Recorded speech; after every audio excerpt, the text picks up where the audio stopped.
Okay. Exactly. Yeah, I mean, Shall we? I think we can get going. Almost, would you do the honors? Oh, it would be my honor. It would be my honor. Okay, let's kick it off. Hello, welcome back, everyone, to insert disturbing podcast name here. We've kept the 3 guys 1 Atlas train rolling, but now with special guest Subtractem, it's really 4 guys 1 Atlas. The whole thing is thrown up into the air. So thanks for nothing, Subtractem. But thank you for joining us today. Welcome, welcome. Hello. Sorry, I'm just sending a notification to my Discord to join Snizz's stream and say hello. Get everyone in here that's interested. Hello. Good to be here. Thank you for the invite. No, we're really happy to have you on. You are our first ever guest. You are the first of I think we've done 6 of these, maybe 5 of these, something like that. Because we did 3 in a row in the beginning. Where we did like the 3 Scourge ones. So I'm just counting those as separate. And then we did. I think this is number 6, the first mid-league podcast. So this will be a little bit different, right? Because usually we're talking about what's upcoming. We'll talk about, a little bit, how did you like the league? And then we kind of get right into, oh my God, there's all this new content. But that's not really the case here, right? Because we're kind of, we're working with what's already out, what's changed, how things are going. And this has been an eventful league, to say the least. I think we all are going to have a lot to say. So we have a lot to cover, so I don't want to waste any more time with my rambling. Let's jump right in. So I guess we'll start it off. We'll do a round table. What have you guys been up to in game? What are you doing? What are you working on?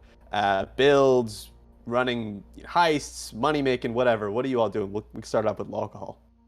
I started off the league with some Infinite Heist, which was good. Guitaraholic helped me, taught me how to do it. It was really good. I didn't get super lucky, but I still farmed the Headhunter in a week or a few days or something. Since then, just been spamming Expedition, trying to get some good drops from certain vendors that I once disliked. But yeah, Expedition's been good. Got a Mage Blood, got a Headhunter, got a whole lot of logbooks, and since then, just been running some Legion, some Juice Legion since the Headhunter buffs, which is You make me sick. You make me sick. I'm doing all the bad Gwen things this abuser. league. I got a Gwen and Mage Blood. I've been flipping Headhunters to make currency, and now I'm farming Legion. I'm basically Sniz now. I mean, Legion's fine. Also formed. Oh my God. Just the last part. Let's be clear here. Who has Mage Bloods on this call right now? I do. Thank you. Well, you. I gave mine to Guitaraholic temporarily. So okay. Sorry, Sniz, I didn't mean to diss you, but I did feel like you yesterday blasting Legions in Cemetery for like 4 hours. It's good, right? It's fun. Legion, it is. Legion with buff stealing is insane. It's really good. Mm-hmm. I love doing it. It's my guilty pleasure in PoE. So I went really hard on League start. I was quite the degen. Didn't sleep very much in the first few days, and so I got the Atlas and everything set up really quickly on my Eye of Winter Trapper. And so the grind for currency kind of started really soon for me this league. And a few weeks in, I jumped into a group-found league, a group self-found league, a private league, and they've been going since the start of the league. I joined a little bit later, and so that's a really nice change of pace for me, where the main goal isn't just farming currency.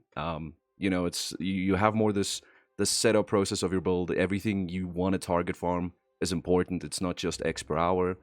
So I'm really having a good time with that. And then, as always, at some point, we have to do a little bit of group play. And so we've recently set up some group play, me and a few friends, farming Crimson Temples for the Mage Blood card. So no, we don't have Mage Blood yet, but we are unethically group quant stacking Mage Blood cards. How about you, Subtractem? I've been trying to take this league a little bit differently than I usually do, which, for better for worse, with the number of changes, I'm changing the way I'm approaching the league, and the league has changed the game so much at the same time. It's been kind of tricky. So normally I would approach it from the perspective of, I'm going to have like a sustainable currency strategy, and I'm going to do my first build into my second build, and then transition into really, exploring all the new content and everything, and then into, late game stuff. And with all of the changes, specifically like stressing out about Archnemesis and what is the right way to do stuff with the Sentinels with Archnemesis, and also having the absolute luck of starting Bane, which could ignore most of Archnemesis modifiers. I was like on this, I was on this weird side of like mostly thinking about how is this affecting other people, and like how do I get my perspective where everyone else is. So I had this real weird, like the league start for me was so weird, because I was like, I was in red maps on day 2 with Bane, and I just like, I just like Bane, maybe throw out an essence drain on an essence monster, walk away a little bit, everything dies. And then you go to like Reddit or Twitter, everything, and like everyone's dying, like Ziz is the most malding person on the planet with like Archnemesis killed me, when it was because he clicked an altar. And like after switching to my second build, which is a Forbidden Rite Occultist, and just being a little bit more melee, I felt the pain, right? Like it's just, I got very lucky with picking the right build.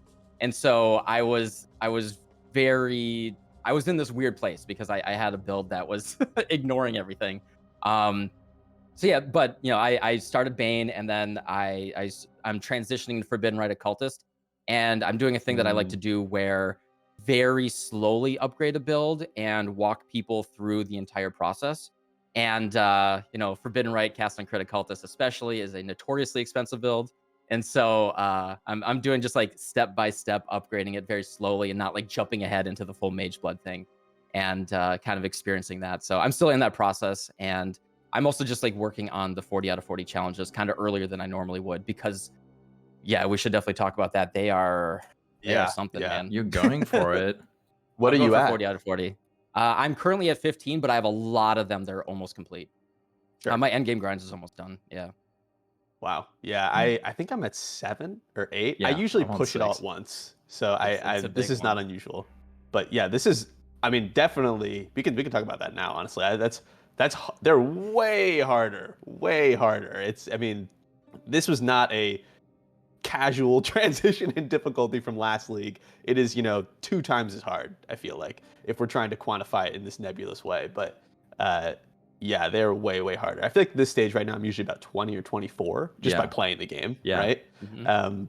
But yeah, what have you been? You've been intentionally going for them, like very like specifically. Very concentrated, and like talking with my chat, and we're like sharing some challenges and stuff with each other when we can, Sure. and it's been That's helping the a way. lot. But yeah, I'm only at 15 with all of that effort. It's like they definitely, with giving you 2 full armor sets, like 1.5. Yeah. I think they wanted to ramp up that difficulty a lot. Yeah, I mean the I rewards. do think. Sorry, Sorry, also. go ahead. The No, rewards please. this time are insane. Yeah, that's. I usually don't do challenges, but this time I really want to. I don't know if I'm strong enough for 40 out of 40, but I definitely do want to get at least 1 whole armor set. It looks really good.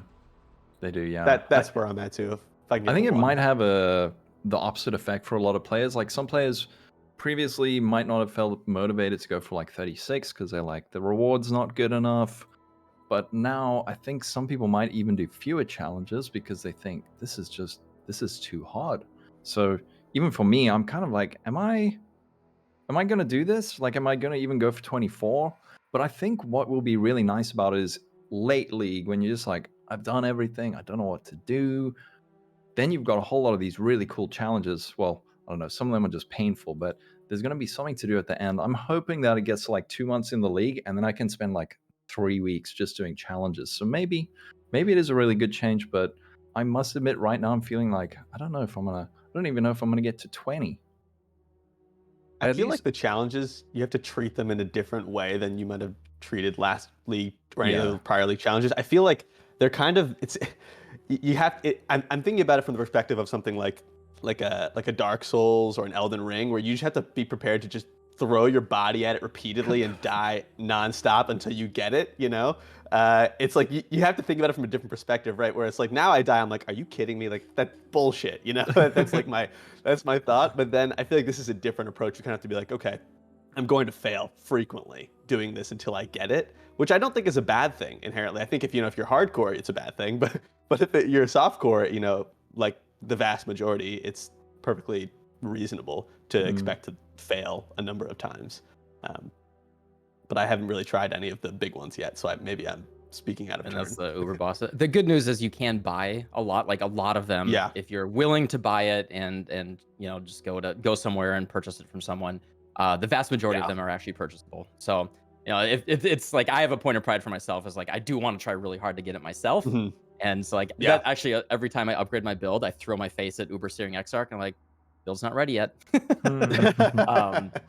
But yeah, I think if you're willing to buy it, it's a totally different perspective. But for solo, they're hard for sure. Yeah. Last league I did 40 out of 40 for the first time, and I did it solo, and yeah, it's definitely very satisfying. But this is like again a different ball game, so to speak. So I'll be curious. The rewards are really good because you get you don't have to push and get everything done to get the cool set or to get a set. But at the same time, it's kind of weird because you don't want to stop until you get the whole set. True. Just getting boots or just getting gloves, it's that same mystery box feeling where they basically feel worthless until you get the whole set. Maybe that's just me, but that's how I feel about it. Yeah. I mean, who wants mismatching sets? Come on. Yeah. You need the full drip as you just popping into Exactly. town and showing off. Come on, man. Yeah, exactly. Just hang out in Lion Eye's watch, being like, yeah, I did 24 challenges. That's right. Equip your full demigod set, big as the screen. Yeah. Let's go. Yeah, exactly. It's cool though. I think challenges to me they're purely additive, right? If the challenges didn't exist at all, it's not going to really detract much personally from my experience in a given league. I understand for a lot of people it might, but for me personally, I'm kind of like, if I don't finish them, I'm not gonna be sad about it. There's plenty of leagues where I've only done 20 challenges because I just didn't feel like I wanted to. But Subtractum's giving me a look right now. No, I agree. I'm always hearing YouTube comments in the back of my head. Sure. And I'm That's basically relatable. hearing like the main thing with Archnemesis, right, is like I would say, hey, it's okay for like maybe 1 or 2 rares. This is a thing that I've said. 1 or 2 rares per map. Maybe I can't kill them because they're too hard, and I just go along. And the YouTube comment is, no, I should be able to kill every monster and ignore it. And everything should be killable, and it should be a game where I'm just a lawnmower, right? And it's just like the approach to how you play the game. Yeah, I think that's fair. Yeah, I kind of like the little bit of the difficulty spike in essences, for example, where now if you see an essence with a ton of, or an essence monster with a ton of essences, you don't just think, okay, well, this is money. You think, oh wow, this is gonna be something that's gonna possibly kill me or take long to kill. I like that. I like the change of pace, even though it doesn't have to be every rare in every map. I like that it's there now. Shall we touch it? Shall we? Shall we prod the beast? Oh no. Okay. All right, buckle in, ladies and gentlemen. Here we go. So Archnemesis Mods. Personally, I have no problems with it. I think let's just move on. What do you guys think? Minor topic, sure. Yeah. Archnem obviously we're basically still in 3.17. Sentinel never happened, and it has taken over the game. So I think there's probably be a lot of divergent opinions here from all over the community. I know it's honestly very different if you played day one versus now. I actually missed opening weekend, so I didn't even get to feel the full brunt of it. So my opinion is probably a little bit different, right? Because I started playing and I was like, this isn't so bad. What's everyone complaining about? But this is already after it had been aggressively nerfed. But what do you guys think? Subtractum, you want to kick us off? Yeah, I mean, as I was saying earlier, like I was leveling Bane, which chaos damage over time was able to ignore a lot of stuff, a full range skill, and I had profane bloom pops as well, so I had percent damage explosions at level 24. And so besides Chaos Weaver, like I only died 4 or 5 times leveling through the axe. Like and I was just like full YOLO, like looking at chat, not upgrading my gear. I died like 4 times, and it was like. And then I wake up in the morning and I check, Bane, God tier league starter, just saying. Anyway, and then I check in the morning and Reddit's on fire when it's not, but everything was on fire. Everyone was complaining a ton, and I just didn't get it. And 100%, like there's like 80 to 90% of that was the build that I played, but also, I do come from playing different games as well, and I think and I've played Path of Exile for 6+ years at this point, and Right. 6 years ago it wasn't quite this hard, but it was a much slower game, and definitely, and like, the original intention behind Nemesis and Bloodlines and all that was to slow it down. And I remember like random reflect mob, and I'm not saying this is good, but I remember random reflect mobs, just you're walking around and shoot one little arrow, boom, and you're dead. And it was off screen, and there was nothing you could do about it, except for like slowly make sure you're not off screening stuff. And for better or for worse, that was the initial intention and game design philosophy that they wanted. You can have your own opinion on that, but that's closer to where they wanted the game to be, and the pacing and all that. Now, if you have it in the context of modern Path of Exile, a lot newer players that have just Headhunter blasting for years at this point, for a couple years, that is a jarring difference. And at least where it is right now, it feels really good. Like I 99% of Archnemesis modifiers, I'm just playing Cast on Crit Forbidden right now, I can just ignore. But when I find Chaos Weaver, I'm like, all right, this is a thing that I have to think about a little bit. Or last night I had a like rejuvenating vampiric something essence monster, like a 8 essence monster. I was an occultist with already negative 100% life regen. I had to add Frostbomb on top of that to stop the insane life regen. Like it was full healing every 2 seconds. It was full healing with the negative 100% already. If I weren't a cultist, I literally could not have killed that monster.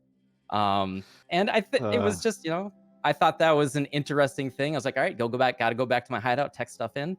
So for me, I like, I think where it is right now is pretty good. You just have to be really careful about stacking Sentinels and Altars and Wrath of the Cosmos and all that. And like, that's a whole nother additional topic we can talk about, but I'm having fun. Yeah, I think for me, I played an Eye of Winter Trapper on League Start, and I tried to be as tanky as I possibly could. Did have Determination, Grace, Spell Suppression, Sabo, Blind, the works. And you died 5 times during the whole campaign. Maybe I can tell you I died double that in single zones. Specific zones killed me more than 5 times. Random monsters on my way to the boss. I would be so happy when I got to the big act boss. Softcore gamer. I'd be so happy when I got to the big act boss because it wasn't a problem. But they've definitely fixed a lot of it, right? It doesn't feel as bad.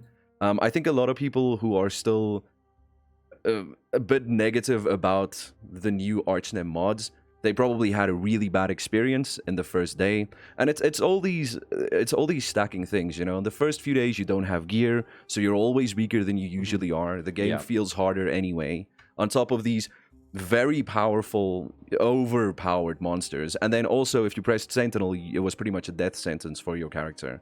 I do think it's better now. I'm pretty happy with it.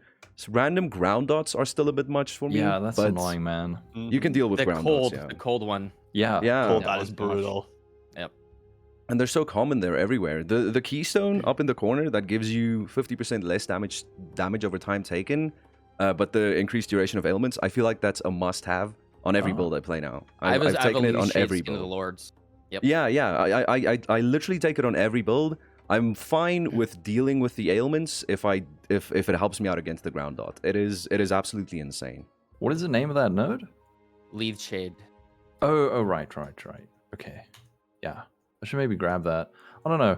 I feel like it's hard to gauge now how Archnemesis feels, because I'm sure we're all pretty geared up, right? But initially I was okay with it, but like I said, I was in low-level heist, so I wasn't right at the end in tier 16s on day 1. But when I did get there, there was some stuff that was just really frustrating. I don't remember exactly what it was, but like ground effects and then things that just kill you. And I think the biggest indicator for me was, I was saying, who was I talking to yesterday? I don't know, but normally in softcore you've got like that level at which you usually get to where you can't get to the next level because you're dying more than you're getting XP. Does that make sense? Like for me, it's normally like level 95 or something, where I can't get to 96 because I'm just not getting enough XP. This league was like level 90, where I was just dying so much, And I felt like I was building tanky. I had my Dread Banner, my Grace, my Determination, my Flasks, all of this, and I don't know. But the thing is, I feel like there's so much forward progression in the Atlas now that I feel that we are all going too deep, too fast. Like we are running around in T16s with gear that is not equipped for it, and then we get absolutely wrecked. But at the same time, what are you meant to do? Are you meant to be like running around in white maps? Like no one wants to do that. That's not where half the content is. So there's this weird, I don't know how to explain it, but you've pushed into the end game when you're not ready for it, but you don't want to go back to gear up. So I don't know. I think that's also part of the problem. I don't know what you guys think of that. That's a very, if I can jump in here, that's a very interesting point, Lolcohol, because a while ago, I don't know if you guys remember when we had to, a few expansions, maybe 1 or 2 expansions ago, when you had to basically complete the Atlas like 3 or 4 times to have it done, and we all complained about how long that grind was for it to be finished. But now we are, like you say, we are getting forced into endgame much faster, and so it's this weird balance where we don't want to feel like we're wasting our time, because everything, you kind of feel like you're wasting your time if you're not in tier 16s farming. That's at least how I feel about it.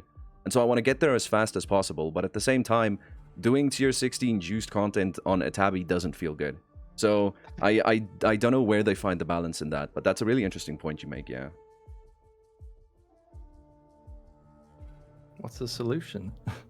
No, I don't know. I've a while ago I realized that it's okay to talk about things that aren't right or that are wrong, or not wrong, that aren't perfect right now, but finding the solution is not easy. If you think you have a good solution, it's probably not as simple as you realize. That's GGG's job, not ours. Exactly, it's their job. It's true.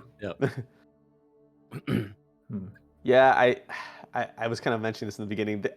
I would consider myself mega geared at this point. You know, I mean, I've got a lot of upgrades to make still, but like I said, equip Mage Blood and forget is my strategy. So that's allowed a lot of ignoring the problem. But in the beginning, I was playing, so I league started Arc Elementalist, which is, you know, I know Subtractive, you're very familiar with that build last league, right? Sorry. But super fun. And I felt like I was pretty tanky for the most part, but there was still, even leveling up, there was a lot of times where I was just like, this mod is just, look, it's anti-fun, you know? It doesn't add anything to have this in the game. I don't really get it, you know? I understand, I don't want the game to like fall over at every step of the way and it's like, you know, a complete roll. But on the same note, it's like there's things where I'm just like, I don't get how this adds to anyone's enjoyment, right? I mean, this is a small one, but and I wouldn't say this is, you know, like unfair or anything, but like, for example, like the Sentinel mod, not like the Sentinel League mechanic, but the Sentinel mod, I don't get why it's in the game. It's just basically, you sit there slamming your face at it repeatedly. It just basically slows you down, which maybe is the point, but I don't know. It doesn't really, I don't get how it adds, you know? I think it just kind of, it's just a blocker for continuing playing the game. I don't know. There's a couple mods in there that feel like that to me. That's just the first one that came to mind. Again, Sentinel doesn't kill you, but like it doesn't add to, you know, it just basically disrupts the pace from my perspective. I don't know. Yeah, There's I things think like that. I always say the difficulty should be commensurate with what the reward feels like. Mhm. And GG, like obviously, if every single rare was dropping full Archnemesis rewards, that would be ridiculous. But I think this might have been proposed by other people. Like if you only saw 1 or 2 Archnemesis monsters per map, and then those ones did drop Archnemesis rewards, that could be like interesting and rewarding. Like, oh, I see one really hard monster with a bunch of mods, and I know I'm gonna fight this thing for a minute, but it's gonna give me, you know, a guaranteed 10 uniques, and you know, it's like, oh, I see Gargantuan, that's awesome. I'm gonna see what I get. And then they could even tune the difficulty up a little bit more too, because you know you're gonna get a bunch of drops, and it'll be like really fun. Similar to like if you use one of those, if you haven't used the unique Sentinels right now on the bosses, it turns it into this insane, like your screen, you'll have 3 screens worth of loot. You have to sit there spamming Z. It's so much loot. Yeah, it's really fun actually. It's the most hilarious amount of loot you'll ever see. And if you know, not on that level, but if it were something like, okay, once or twice per map, I see this really big scary guy, but it's worth doing. And Yeah. that, I think that would make it a lot more interesting. Right now, it's just like everything is way harder. And definitely, like, they do tune up the quant a lot for all those modifiers. Like, one day last week, I had, in 4 hours, in just doing regular Elk and Go, I had 11 raw exalts drop. And Wow. I think that was the combo of Sentinel, like well-rolled Sentinels with Archnemesis. But very Right. clearly, it was a combo of like insane quant.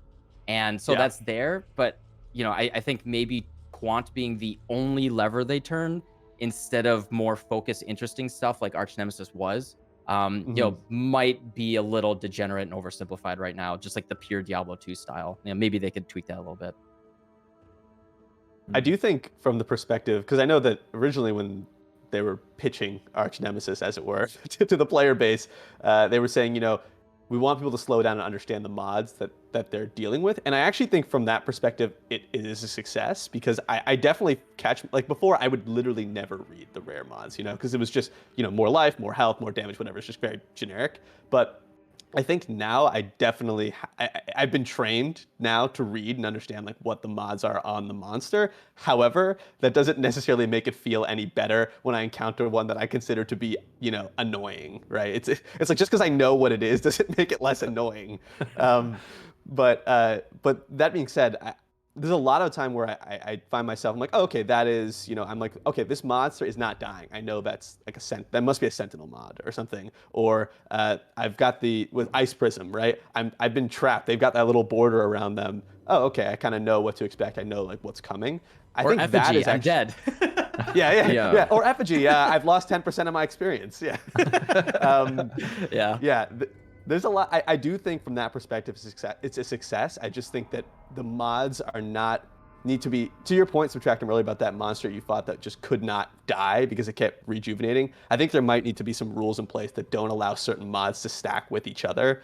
Like if rejuvenating, not vampirism or something like that. So that way, I'm thinking about it from like an if statement perspective. I feel like that's constantly how I'm thinking about it. These things shouldn't stack, or these things shouldn't work together in close proximity. Like, don't spawn a monster nearby that has a similar mod that just makes it. Sometimes I feel like I'm like, damn, I got comboed, Like they'll drop the Ice Prism on me and then they'll just slam me with something. I'm like, wow, it's like melee here, you know what I mean? Like they just rolled me, which I'm actually kind of like, that was cool, but on the same note, I'm like, not cool because I'm dead and I'm annoyed, but it's funny. But to your point there, where you said it was cool, right? I think even in the interview with Ziggy, Chris mentioned that certain combos should feel really impactful. Is it a bad thing that 1 in every 50 maps maybe there's a rare that you just can't kill?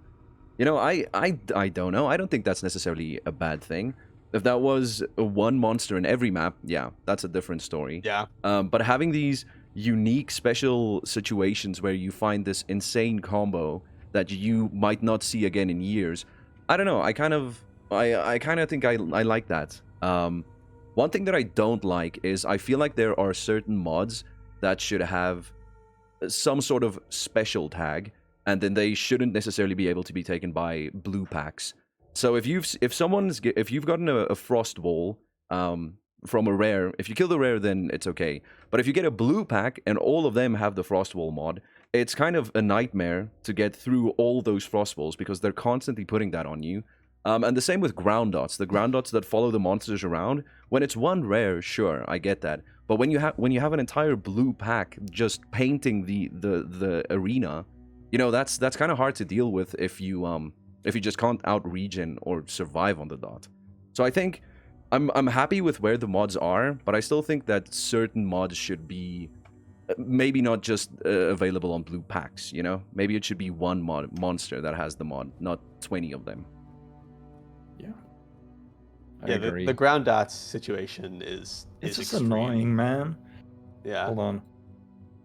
Because I was farming Betrayal for a while, and the number of times I died while looking at the board was just Same.